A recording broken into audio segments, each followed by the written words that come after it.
السلام علیکم، میرا نام ہے حسام طاہر اور آپ دیکھ رہے ہیں نالج ہنٹ۔ سائنٹسٹ نئی نئی ایجادات کرنے اور انسانیت کو بہت سی عظیم کامیابیوں کی طرف گامزن کرنے کی وجہ سے جانے جاتے ہیں، لیکن انسان ہونے کے ناطے سائنٹسٹ سے بھی بہت سی غلطیاں ہوئیں اور ان کی کچھ غلطیوں نے بہت سے انسانوں کی جانیں لے لی۔ تو آج کی ویڈیو میں ہم دنیا میں ہونے والے 8 انجینئرنگ ڈیزاسٹرز کے بارے میں بات کریں گے۔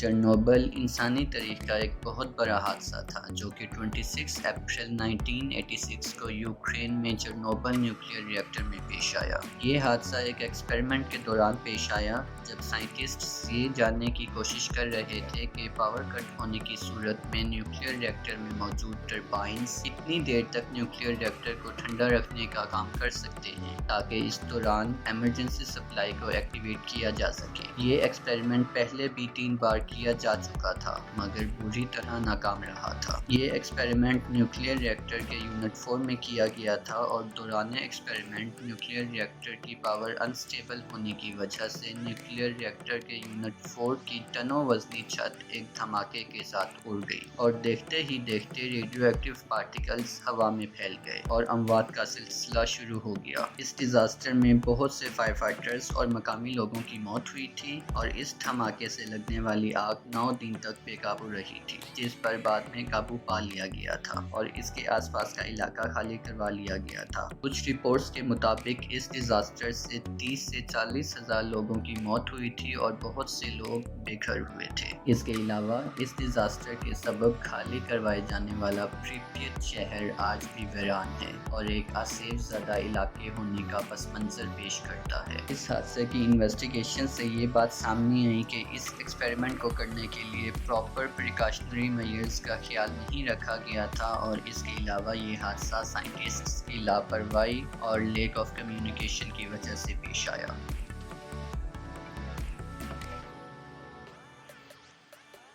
2 دسمبر 1984 کو انڈیا کے بھوپال شہر میں موجود یونین کاربائڈ نامی پیسٹیسائڈ کمپنی کے پلانٹ سے میتھائل ایسوسائنیٹ گیس کا اخراج ہوا، جس نے بھوپال کے لوگوں کو موت کے دھانے پر لا کر کھڑا کر دیا۔ حالات اس وقت زیادہ خراب ہونا شروع ہوئے جب پانی کے ٹینک سے پانی میتھائل ایسوسائنیٹ کے ٹینک میں جانا شروع ہوا، جس نے ایکزوتھرمک ری ایکشن کو تیز کر دیا اور سلنڈر میں پریشر زیادہ ہونے لگا، جسے وہاں موجود ورکرز نے ٹیکنیکل خرابی سمجھ کر نظر انداز کر دیا اور پھر اس کے کچھ ہی لمحوں بعد گیس کا اخراج شروع ہوا۔ اگرچہ لیکیج کی لوکیشن تلاش کر لی گئی تھی مگر یہ فیصلہ کیا گیا کہ اس معاملے کو ٹی بریک کے بعد دیکھا جائے گا۔ گیس کے اخراج کے 45 منٹ بعد سلنڈرز پھٹ گئے اور اس میں موجود میتھائل ایسوسائنیٹ گیس ہوا میں شامل ہو گئی اور لوگوں کو سانس میں دشواری ہونے لگی۔ یہ سانحہ رات کو 11 بجے کے قریب پیش آیا اور صبح تک بھوپال میں لاشوں کے انبار لگے ہوئے تھے۔ اس کے بعد بھوپال شہر کو خالی کروا لیا گیا اور اس کمپنی کے مالک اینڈرسن کے خلاف کارروائی کی گئی، جس کا کوئی خاطر خواہ نتیجہ نہ نکلا۔ اس ڈیزاسٹر کی وجہ سے تقریباً 16,000 لوگوں کی جانیں گئیں اور 5 لاکھ لوگ بے گھر ہوئے۔ اس حادثے کی انویسٹیگیشن سے یہ بات سامنے آئی کہ یہ حادثہ عملے کی لاپرواہی، سیفٹی رولز کی خلاف ورزی، ناقص مشینری اور ناقص انڈسٹریل اکوپمنٹس کے استعمال کی وجہ سے پیش آیا۔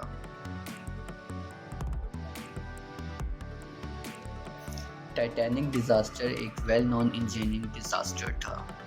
یہ جہاز 10 اپریل 1912 کو اپنے پہلے سفر کے لیے ساؤتھ ہیمپٹن سے نیو یارک کے لیے نکلا تھا۔ اس جہاز کا یہ سفر 15 اپریل 1912 کو اٹلانٹک اوشن میں ایک آئس برگ سے ٹکرا کر اختتام پذیر ہوا۔ یہ جہاز ایک British company white star line کی ملکیت تھی اور یہ اس وقت کا سب سے بڑا اور لگژریس جہاز تھا۔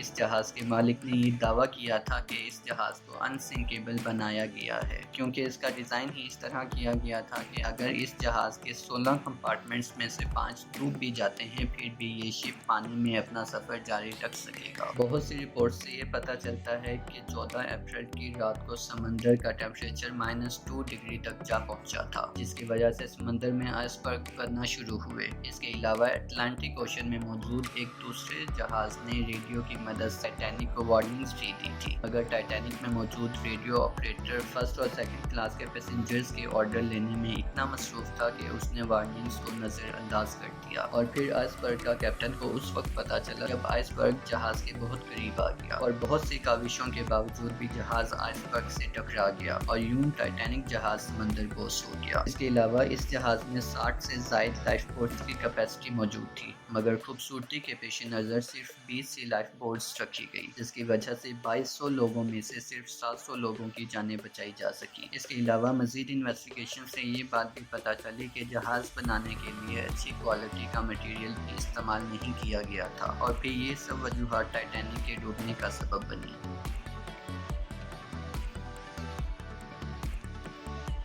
28 جنوری 1986 کو ناسا اسپیس شٹل کے ساتھ ایک حادثہ پیش آیا، جس میں شٹل کے لانچ کے 73 سیکنڈ بعد ہی شٹل ایکسپلوڈ ہو گیا اور اس کے ٹکڑے اٹلانٹک اوشن میں جا گرے۔ یہ اس شٹل کا 10th لانچ تھا، جو کہ ان یوزول کنڈیشنز کی وجہ سے بار بار ڈیلے ہو رہا تھا، اور 28 جنوری کو بھی فریزنگ ٹیمپریچر کی وجہ سے اس کا لانچ ڈیلے ہوا، اور پھر اس کے لانچ کے کچھ ہی سیکنڈز بعد یہ حادثہ پیش آ گیا۔ اس حادثے کے بعد ایک تحقیقاتی ٹیم بنائی گئی، جس کے مطابق لو ٹیمپریچر کی وجہ سے شٹل کے کچھ پارٹس نے، جیسا کہ او رنگز نے، اپنا کام کرنا چھوڑ دیا تھا، اور اس کی وجہ سے ہاٹ گیسز آپس میں مکس ہو گئی اور یہ حادثہ پیش آیا، اور پھر اس حادثے کی وجہ سے ناسا کو بہت زیادہ تنقید کا سامنا کرنا پڑا، اور پھر اس دوران ناسا کے بہت سے مشنز کو پوسٹ پون کر دیا گیا۔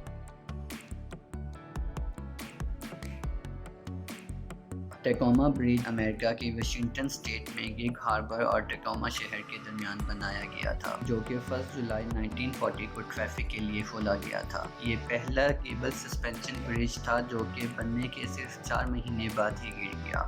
اس کی تعمیر کے دوران یہ بات نوٹس کی گئی تھی کہ تیز ہوا کے ساتھ ہی یہ پل سیسا کی طرح موومنٹ کرتا تھا، مگر اس کی اس موومنٹ کو نظر انداز کر دیا گیا، اور پھر اس کے کمپلیٹ ہونے کے بعد 7 نومبر 1940 کو یہ پل ونڈ سپیڈ کی وجہ سے ان ایون ہلنے لگا، اور پھر کچھ ہی لمحوں بعد یہ پانی میں گر گیا۔ اس پل کی ویڈیوز دیکھ کر ایسا ہی لگتا ہے جیسے یہ کسی مووی کا سین ہو، مگر ایسا نہیں تھا۔ پل کے اس بیہیویئر کی وجہ سے پل کو ٹریفک کے لیے بند کر دیا گیا تھا، جس کی وجہ سے زیادہ جانی نقصان نہیں ہوا تھا۔ انویسٹیگیشن سے یہ بات سامنے آئی تھی کہ اس پل کا ڈیزائن ایروڈائنامک فلو کو مد نظر رکھتے ہوئے نہیں بنایا گیا تھا، جس کی وجہ سے ہوا کے پیسج میں رکاوٹ ہوئی اور پل ونڈ سپیڈ کے ساتھ ہی اوپر نیچے ہلنے لگا۔ اس کے بعد 1950 میں پھر سے اس پل کی تعمیر کی گئی، جس میں پہلے ہونے والی غلطیوں کو درست کیا گیا اور ایک بہتر ڈیزائن بنایا گیا۔ آپ میں سے بہت سے لوگوں نے پل کے نیچے ٹرائنگولر شیپ اسٹرکچرز تو دیکھے ہوں گے، اور اس کے علاوہ پل کے درمیان میں اسپیس بھی بہت بار نوٹ کی ہو، اور یہ سب کچھ اسی لیے کیا جاتا ہے کہ ونڈ کا پیسج بلاک نہ ہو، اور یہی ڈیزائن آج کل کے برجز کو ایروڈائنامک بناتا ہے۔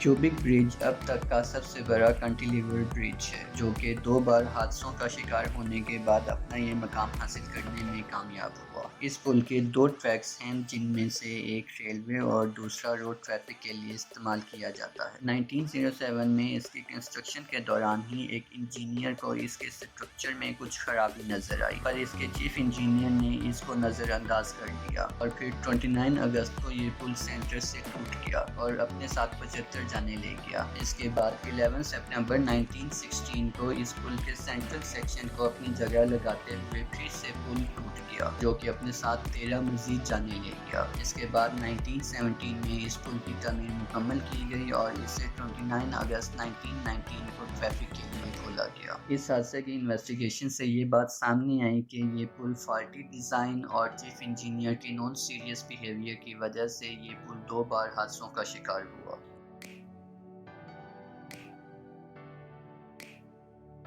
یہ ڈیزاسٹر اب تک کا امریکن ہسٹری میں سب سے بڑا انجینئرنگ ڈیزاسٹر تھا، جو کہ اپنے ساتھ بہت سی جانیں لے گیا۔ اس ڈیم کو لاس اینجلس میں اونس ریور پر بنایا گیا تھا، جو کہ ولیم ملہرٹ کی نگرانی میں 1926 میں مکمل ہوا۔ اس کی تعمیر کے بعد اس ڈیم میں بہت سے کریکس نظر آنے لگے، جسے ولیم نے نظر انداز کر دیا، اور 7 مارچ 1928 کو جب اس ڈیم کی کیپیسٹی پوری ہو گئی تب اس کی انسپیکشن کی گئی اور اسے سیف قرار